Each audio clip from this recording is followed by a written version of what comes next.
सो अभी मैं निकल रहा हूँ यहाँ से रामपुर, जहाँ पे मैं रुका था केदारनाथ सोनप्रयाग से पहले। सो कुछ ऐसा रूम था एकदम बोले तो 200-300 वाला, जो मुझे पड़ा था 1200 रुपये में मजबूरी में। खैर अब निकलते हैं यहाँ से। सो मैं निकल रहा हूँ रामपुर से। इस जगह का नाम है रामपुर, जो कि है सोनप्रयाग से 5-6 किलोमीटर पहले। सोनप्रयाग में तो सारे होटल फुल थे, तो वहाँ तो मिला नहीं था, तो मजबूरी में यहाँ लेना पड़ा था मुझे। ये कुछ ऐसा गेस्ट हाउस टाइप है, मजबूरी के लिए ठीक था। मेरी तो हालत टाइट हो चुकी है कल की ट्रैकिंग करने के बाद। चढ़ने में इतनी वाट नहीं लगती जितना उतरने के बाद लगती। और अभी सामान सारा उठा के ऊपर चढ़ाया, बाइक पे लोड किया उसमें, और जा रहा ऐसी की तैसी हो गई। मेरे दोनों पाँव पूरी तरह से सूज चुके, छाले पड़ गए हैं बड़े बड़े। तो ये कुछ बाइक का हाल ऐसा है, ये पूरी चेन सूख चुकी है और गंदी हो चुकी है। चेन ल्यूब कराना, लेकिन मेरे पास चेन ल्यूब है नहीं, ख़त्म हो गई मेरी, और रास्ते में कहीं मिल नहीं रही। अरे बरसात चालू। चलो तो यहाँ से निकलता हूँ मैं, और रेन कोट की ज़रूरत है तो पहन लूँगा। फिलहाल तो यहाँ से निकलता हूँ और कुछ खाता हूँ सबसे पहले। और अभी बज रहे हैं 11:56, यानी कि ऑलमोस्ट 12 बज चुके हैं। थोड़ी देर के लिए गोप्रो निकाल देता हूँ, नहीं तो बरसात का कोई भरोसा नहीं है। सो मैं रामपुर से निकल चुका हूँ और अब मैं जा रहा हूँ गंगोत्री की ओर। हालांकि अभी मेरा सीन ऐसा कुछ हो गया है कि आज है 20 तारीख और मुझे 25 तारीख तक किसी भी हाल में वडोदरा पहुँचना है। तो अगर मैं यहाँ से अपनी जर्नी कंटिन्यू करता हूँ वडोदरा के लिए, तो मुझे लगेंगे 3 दिन। यानी बीच में अगर स्टॉप ले लेके जैसे जाऊँगा तो उस हिसाब से, तो मतलब मेरे पास दिन कितने बचे अब? 21, 22, 23, 24, 25। तो 25 में से इनमें से 3 दिन तो निकाल लो, बचे 2 दिन। आज का, कल का, परसों का दिन है मेरे पास, लेकिन आज का तो ऑब्वियसली, क्योंकि अभी 12:15 हो चुके हैं और यहाँ से गंगोत्री है 312 किलोमीटर, जिसमें लगेगा अराउंड गूगल के हिसाब से 11 घंटा। लेकिन वो ऑब्वियसली 11 घंटे से ज़्यादा ही लगेगा, बिकॉज पहाड़ी क्षेत्र पे हमको हमेशा टाइम ऑलमोस्ट डबल ही लगता है। जोशीमठ से यहाँ आ रहा था तो मेरा एस्टिमेट टाइम था शाम के 4 बजे, जो कि पहुँचते 8:30 बजे पहुँचा था मैं। तो ऐसे ही होता है पहाड़ियों पे। ऊपर से उस दिन बरसात भी भयंकर तेज थी, पूरे रास्ते में मेरे को बरसात मिली है। तो जंगल का एरिया था पूरा, सिंगल लेन से भी पतली रोड थी, जितनी पतली है अभी फिलहाल दिख रही है। तो ऐसे में आप फास्ट तो चला ही नहीं सकते, आपको लिमिट में रह के मैक्सिमम 40-50 तक ही चलाना पड़ता है। एंड मेरे अगर ट्रैकिंग एक्सपीरियंस बात करूं तो मैं बोला जाता है 16 किलोमीटर, लेकिन ये एक्चुअली में 16 किलोमीटर नहीं है। 16 किलोमीटर से ज़्यादा ये ऊपर जाकर, सॉरी यहाँ नहीं, थोड़ा आगे जाके ये पाटा है और यहीं पे हेलीकॉप्टर की बुकिंग होती है। लेकिन एक्चुअली में ये आपको 20-22 किलोमीटर चलना पड़ता है। प्लस उसमें भी आपको स्टार्टिंग में और एंड में अगर रश ज़्यादा है तो लाइन लगा के आपको खड़ा रहना पड़ता है। वो लाइन तकरीबन 2 किलोमीटर लंबी होती है, 2 से 3 किलोमीटर लंबी। गौरीकुंड तक गाड़ी जा सकती है, लेकिन वो लोग किसी पर्सनल व्हीकल को वहाँ पे जाना अलाउ नहीं करते। जैसे कि अगर मेरे पास बाइक है तो मैं बाइक लेके सीधा वहाँ नहीं जा सकता। सोनप्रयाग में बड़ी लंबी लाइन लगाई जाती है, जो कि ऑब्वियसली जैसा रश होगा वैसी लाइन होगी। तो मेरी लाइन ऑलमोस्ट 2 किलोमीटर जितनी लंबी लाइन थी वो, कि सोनप्रयाग से आपको गौरीकुंड तक लेकर जाने के लिए वहाँ पे टेम्पो ट्रेवलर्स की गाड़ियाँ चलती है। सिर्फ आपको उसी में ही जाना पड़ता है, सिर्फ उन्हीं गाड़ी उसको अलाउ होता है। तो उन गाड़ी, वो एक पतला सी सड़क है, उस पतली सड़क में समझो ना एक बार में सिर्फ गाड़ी या तो जा सकती है या फिर आ सकती है। तो बीच बीच में ना गाड़ियाँ रुक के सामने वाले को ये देख के फिर निकलती है, ऐसा रूट होता है। तो उस रास्ते पे आपको पहले तो लाइन लगा के खड़ा होना, तो फिर वो लाइन क्लियर होने में बहुत टाइम लगता है। मैं वहाँ पहुँच गया था अराउंड 11-11:15 के आसपास सोनप्रयाग। वहाँ से लाइन क्लियर होते होते 1 बज गए थे, मतलब 12:45 से 1 के आसपास का टाइम हो गया था। फिर वो लाइन क्लियर हुई, उसके बाद टेम्पो ट्रेवलर्स की गाड़ी में बैठे, वो हमको लेकर जाते ऊपर 5 किलोमीटर गौरीकुंड तक। 50 रुपीज पर पर्सन चार्ज मारते हैं। वहाँ से आपकी ट्रैकिंग स्टार्ट होती है। तो वहाँ से अंदर जो गौरीकुंड का मेन जो पूरा अंदर का मार्केट वगैरह है, वहाँ तक पहुँचते आपका 1-1.5 किलोमीटर का ट्रैक तो ऐसा ही है। फिर वहाँ से आपका 16 किलोमीटर का ट्रैक चालू होता है, जो कि बोलते 16 किलोमीटर में, बट लगता मुझे 16 किलोमीटर थोड़ा ज़्यादा है। वो ऑब्वियसली 18 किलोमीटर जितना है। 20 से 22 किलोमीटर के आसपास आपको वन वे चलना है और ओवरऑल अपना 40 से 45 किलोमीटर जितना होगा। अरे यार, एक तो यहाँ पर ना पानी ऊपर से गिरता रहता है और गोप्रो लगा के निकलना साला थोड़ा रिस्की काम है।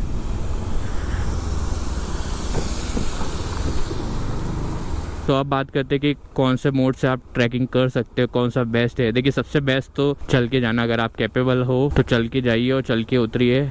हाँ, हालत टाइट हो जाती है, वाट लग जाती है पूरे पाँव की, लेकिन अगर आप कर सकते हैं तो करिए। ऐसा कोई जल्दी नहीं, ऐसा बिल्कुल मत कीजिए कि आप एक ही दिन में चढ़कर एक ही दिन में नीचे उतर जाए, क्योंकि मैंने ऐसा देखे बहुत से लोग जो ऊपर एक ही दिन में चढ़ के एक ही दिन में उतरे हैं। ऐसा बिल्कुल मत कीजिए। अपना ट्रैकिंग सुबह सुबह स्टार्ट कर दीजिए 5 से 6-7 बजे के आसपास, तो आप शाम को 5-6 बजे तक वहाँ पहुँच जाओगे। मेन टाइम इसलिए लगता है क्योंकि वहाँ पे घोड़े कच्चर वाले बहुत होते हैं, को बीच बीच में ना रास्ता उनको देना पड़ता है और बीच बीच में रुक रुक के जाना पड़ता है, आपकी थकावट होती है, तो इसलिए आपको 9 से 12 घंटे के बीच का टाइम लगता है पहुंचने में ऊपर तक। बस आपको एक ही चीज़ का ध्यान रखना है कि अगर पैदल जा रहे हो तो आपको सामान एकदम न के बराबर लेके जाना।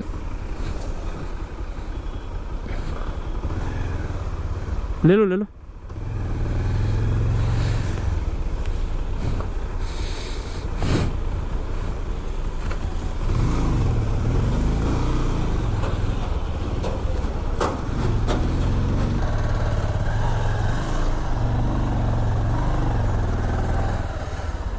ये पूरा जाम लगा पड़ा है। देखना पड़ा कौन पहले पता लगा।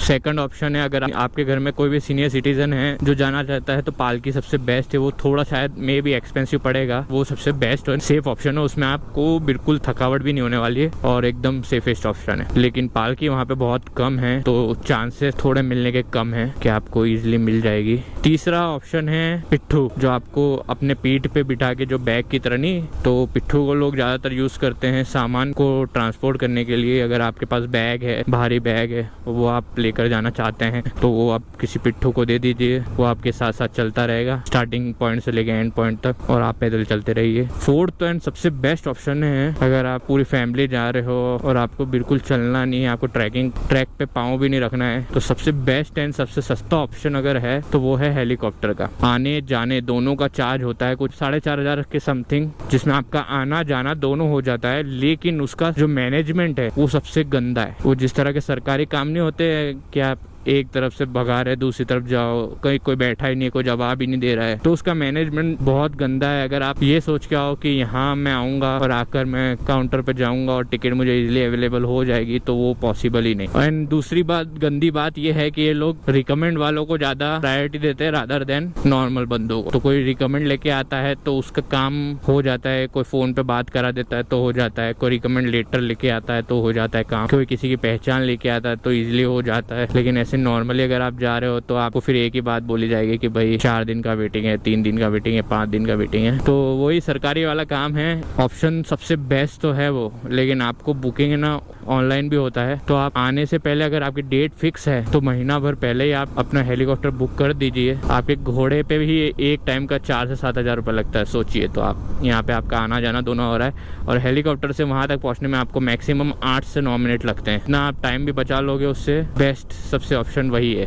हेलीकॉप्टर के यहाँ पे 8 से 12 पॉइंट है शायद जहाँ से हेलीकॉप्टर उड़ते हैं, जैसा कि अभी पीछे गया है एक फाटा। हाँ, बस हेलीकॉप्टर का एक ही सीन है कि मौसम क्लियर होना चाहिए। मौसम अगर खराब हुआ तो हेलीकॉप्टर नहीं उड़ते हैं। घोड़ा और खच्चर तो मैं तो चाहता हूँ कि सरकार बंद ही कर दे, एंड अगर चालू भी रखना चाहते हो तो उनका एक प्रॉपर मैनेजमेंट होना चाहिए। घोड़े को एक दिन में सिर्फ वो एक ही बार ऊपर जाएगा और सिर्फ एक ही बार नीचे आएगा। आप या तो एक की जगह 2 घोड़े रखें, एक घोड़ा हमेशा उसका ऊपर रहे और एक घोड़ा उसका हमेशा नीचे रहे। एक दिन में घोड़ा एक ही बार सिर्फ ऊपर जाए सिर्फ पूरे दिन में, या फिर एक ही बार सिर्फ नीचे आए बस। एंड फुल ट्रीटमेंट होनी चाहिए, क्योंकि आप दिन में उससे 10 से 20 हज़ार रुपये कमा रहे हो उस घोड़े से, तो उसकी प्रॉपर ट्रीटमेंट होनी चाहिए प्रॉपर उसको। और जिस तरह से गंदी तरह से उनको मारा जाता है, मुंह के बीच में से पियर्सिंग करके उनको रस्सी लगाई जाती है और उससे पकड़ के खींच के उनको जबरदस्ती से ड्रैग कर करके लेके जाया जाता है, जो कि बहुत ही गलत है। अच्छा सा कोई ढाबा देख के पहले खाना खा लेता हूँ, ऑलरेडी 1 बजने ही वाले हैं। सो यहाँ से अब 299 किलोमीटर है, 11 बजे तक का एस्टिमेट टाइम है, जो कि ऑब्वियसली मैं इतना लेट तक ड्राइव करूँगा नहीं। आज मैं लेट इसलिए निकला हूँ बिकॉज रात में आया इतना लेट, 2:45 बजे तक नीचे उतर के मैं रूम तक पहुँचा 3 बजे तक। सो ये मैं पहुंच गया हूँ गुप्त काशी में। आप चाहो तो यहाँ पर आकर भी रुक सकते हैं, तो सबसे बेस्ट ऑप्शन यही है अगर आप केदारनाथ जा रहे हो तो गुप्त काशी में रुको, बिकॉज यहाँ पे आपको सस्ते होटल इजीली अवेलेबल हो जाएंगे और हेलीकॉप्टर यहाँ से भी जाता है। अगर आप यहीं से आप अपना स्लॉट बुक कर दोगे तो वो भी बेस्ट रहेगा। सो रुद्रप्रयाग है यहाँ से 42, हरिद्वार है 206। और देखो सामने पहाड़ों पर बर्फ़ दिख रही है। आई डोंट नो आपको इस गोप्रो के जरिए दिख रही है कि नहीं दिख रही है। व्यू कितना प्यारा लगता है ना ऐसा, पहाड़ों पे ऐसे छोटे छोटे विलेजेस टाउन बने होते हैं, तब दूर से बहुत ही खूबसूरत लगते हैं। और ये कलरफुल वॉल्स तो और प्यारे लगते हैं। टूरिज़्म को है ना प्रमोट तो बहुत किया जाता है, लेकिन टूरिज़्म पे एक्चुअली वर्क नहीं किया जाता है। फॉर एग्जांपल अब मैं ये केदारनाथ बद्रीनाथ ले लूँ, खैर बद्रीनाथ में तो प्लान रेडी है, लेकिन ये केदारनाथ है जैसे जगह, अभी इसको सरकार को मतलब फुल प्रायोरिटी देके, जब पता है कि आप दिन में हजारों लोग आ रहे हैं, 10-10, 20-20, 30-30 हज़ार लोग आ रहे हैं, हालांकि आपने लिमिट तो खाली 5,000 के दी है, लेकिन भर भर के लोग आ रहे हैं। रजिस्ट्रेशन का खाली एक प्रोसेस दिया है आपने कि रजिस्ट्रेशन करना कंपलसरी है, लेकिन कोई रजिस्ट्रेशन चेकिंग का कुछ है ही नहीं। सिर्फ प्रमोट करने से नहीं होगा, टूरिज्म पे वाली जितनी भी जगह है इंटरनेशनल लेवल का बनाना ही पड़ेगा। अब जैसे आपने स्टैच्यू ऑफ यूनिटी बनाया है, खर्चा किया है इतना, उसको प्रमोट किया है, उसको अच्छे से बनाया है, तो उसी तरह से जितने भी आपके टूरिज्म प्लेस है इंडिया में, वो सबको अच्छे से प्रिजर्व करके उसके आजू बाजू का माहौल एकदम मतलब प्रॉपर फूड कोर्ट हो, प्रॉपर लेन्स हो, प्रॉपर व्हीकल के जाने का एक लास्ट पॉइंट हो, उस लास्ट पॉइंट के बाद लाइक गोल्फ कोर्स की जो गाड़ियाँ चलती है वो लोकल गाड़ियाँ चल रही हो, और सब प्रॉपर ढंग से हो। अब जैसे यहाँ पर केदारनाथ में जो गौरीकुंड तक जाने के लिए जो टेम्पो ट्रेवलर्स है सोनप्रयाग से गौरीकुंड, वो टेम्पो ट्रेवलर वाले एक गाड़ी में 12-12 लोग, यानी कि ड्राइवर को मिला के 13 लोग, कुछ लोग 16-16 लोग भर भर के लेकर जाते हैं। सोचिए जो कि कितना रिस्की है। सिर्फ 5 किलोमीटर का पैच है और 50 रुपीज़ पर पर्सन चार्ज मारते हैं। एक गाड़ी में 8 लोगों की जगह होती है, लेकिन वो लोग भरते हैं 12-12, 16-16। अगर आप 8 भी भर रहे हो 50 रुपए के हिसाब से, तो 400 रुपए सिर्फ ऊपर से नीचे तक आने के 5 किलोमीटर के। कौन से बुरे हैं? उनको 400-500 नहीं, उनको तो सीधा एक ही बार में 1000-2000 कमाने और दिन में कितने ही चक्कर मारने, समझ में नहीं आता ये। तो वहीं पर फिर गवर्नमेंट फेल होती है कि अगर आप ये सब चीज़ों का ध्यान नहीं दे रहे हो। वैसे ही मैं सोचता हूँ कि सरकार अगर चाहे तो जितने भी हिमालयन वाले जो एरियाज है, जैसे उत्तराखंड है, लेह लद्दाख है, कश्मीर वाला, अगर ये एक सिटी करके अगर ऐसा खुद डेवलप करके पूरी प्लान सिटी बनाए जहाँ पे व्हीकल्स बिल्कुल अलाउड ना हो, सिर्फ अंदर ही पैदल चलने का लेन्स हो, और जहाँ जहाँ पे लोगों को इधर से उधर जाना हो तो वहाँ पे प्रॉपर गोल्फ कोर्स वाली जो गाड़ियाँ होती है वो हो, जो एक जगह से दूसरी जगह तक लोगों को लेके जाए। लेकिन वहाँ पे फिर कमाने का काम ना हो, यानी कमाए जो उनका चार्जेस है, बट ऐसा कमाने का काम ना हो कि 10 की जगह 20 जने बिठा के लेके जा रहे हैं, वो काम नहीं होना चाहिए। देखिए मेरे लेफ्ट साइड में पूरा रिजर्वर है, यह अलकनंदा रिवर का ही पानी यहाँ पे स्टोर किया हुआ है। ये जोशीमठ से निकले तब से ये ऐसा ही जाम में स्लो गाड़ियाँ चल रही है इतनी देर से। ये देखिए वही डैम का पानी यहाँ से छूट रहा है। चींटी की चाल चल रहे हैं हम लोग ना।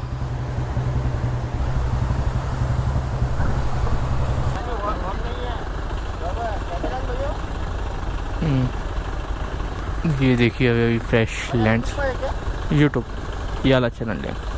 ये देखिए अभी फ्रेश लैंडस्लाइड हुआ है, पूरा रास्ता ये ब्लॉक हो चुका है, एम्बुलेंस एंड बाकी सारी गाड़ियाँ फंसी हुई है।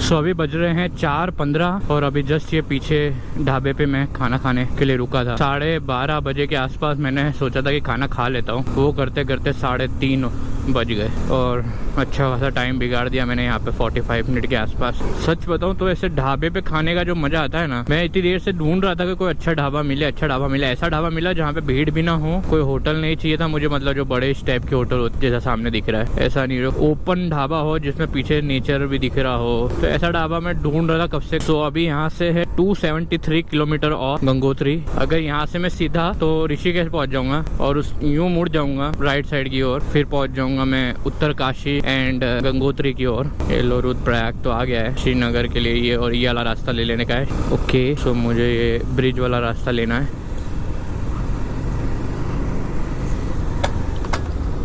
वो ऊपर जो रास्ता जा रहा है वही रास्ता है ये देखिए पूरी रोड गीली है, मतलब यहाँ पे अभी बरसात जरूर हुई है। यही है कि पहाड़ों का पता नहीं चलता कब बरसात कब धूप। कितना सुंदर लग रहा है ना सामने। ऑलरेडी मैं यहाँ से पहले से निकल चुका हूँ, तो अभी बीच में रुक के मतलब नहीं है, फोटोग्राफी करके मतलब नहीं है। नहीं सॉरी, ये वो पॉइंट नहीं है, वो पॉइंट तो दूसरा। एक्चुअली 5 प्रयाग है तो थोड़ा कंफ्यूजन हो जाता है। ये देखिए सब के सब जा रहे हैं हेमकुंड साहिब एंड बद्रीनाथ। ये मुझे वाटर रिजर्वर जैसा लग रहा है बिकॉज पानी एकदम शांत है। इतना शांत पानी होता नहीं है इस पहाड़ों पे कभी, तो मतलब आगे पानी रोका हुआ है। यार एक तो मेरी बाइक की चेन का पता नहीं क्या प्रॉब्लम, बार बार ल्यूप कर रहा हूँ उसको, फिर भी ना कट कट कट कट आवाज आने लग जाती है। अभी उसको टाइट भी कर दिया तो भी कट कट आवाज आ रही है, और लगता है कुछ और दिक्कत है। निकलने से पहले बाइक का काम करवाया, टोटल 11,500 का खर्चा मैंने टोटल किया है राइड पे निकलने के जस्ट 2 दिन पहले। बहुत सी चीजें तो उसने उल्टा और खराब कर दी। देखिए देवप्रयाग 48, श्रीनगर 13 किलोमीटर। धूप निकली हुई है, उसके साथ साथ में सामने बादल कितने खूबसूरत लग रहे हैं, और थोड़े थोड़े हल्की हल्की बरसात भी हो रही है। वही जैसा मैंने कहा था कि पहाड़ों पे पता नहीं चलता है कि कब क्या मौसम हर 5 मिनट में हो जाएगा।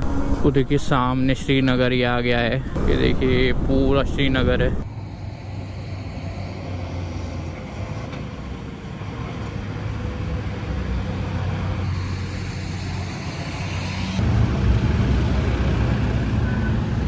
तो ये हम पहुंच गए हैं श्रीनगर में। आपको मैं फिर से बता दूं कि ये उत्तराखंड वाला श्रीनगर अलग है एंड जो कश्मीर वाला श्रीनगर होता है वो अलग होता है। दोनों में कंफ्यूज मत हो जाना। तो ये है श्रीनगर। अभी बज रहे हैं शाम के 5:40। अंधेरा भी थोड़ी देर में हो ही जाएगा। एंड यहाँ से अगर मैं बात करूँ तो एग्जैक्ट 230 किलोमीटर बाकी है। आई डोंट थिंक सो कि मैं आज गंगोत्री तक जाऊंगा इतना लेट नाइट तक राइड करके। सो उससे पहले आता है उत्तरकाशी। तो मैं भी शायद उत्तरकाशी में मैं स्टे करूंगा। उत्तरकाशी यहाँ से 100 परफेक्ट स्पॉट दिखाई दिया मुझे उससे पहले भी, तो भी मैं वहाँ पे स्टे कर सकता हूँ। कोई कैंपिंग वाला स्पॉट भी हुआ तो भी चलेगा। हालांकि गंगोत्री में तो एंड तक जाती है आपकी गाड़ी लाइक बद्रीनाथ, लेकिन यमुनोत्री के लिए आपको एक दिन एक्स्ट्रा इसलिए चाहिए बिकॉज वहाँ पे 6 किलोमीटर का ट्रैक है एंड वो 6 किलोमीटर का इजी ट्रैक नहीं है, थोड़ा टफ है। हालांकि मैंने किया हुआ है वो ऑलरेडी, बहुत साल हो गए उस बात को, 20 साल के आसपास हो गया है। ये देखिए तो सही कितना खूबसूरत लग रहा है, चमचमाती हुई लाइट है। जो भी गाँव है वो पता नहीं ये वाली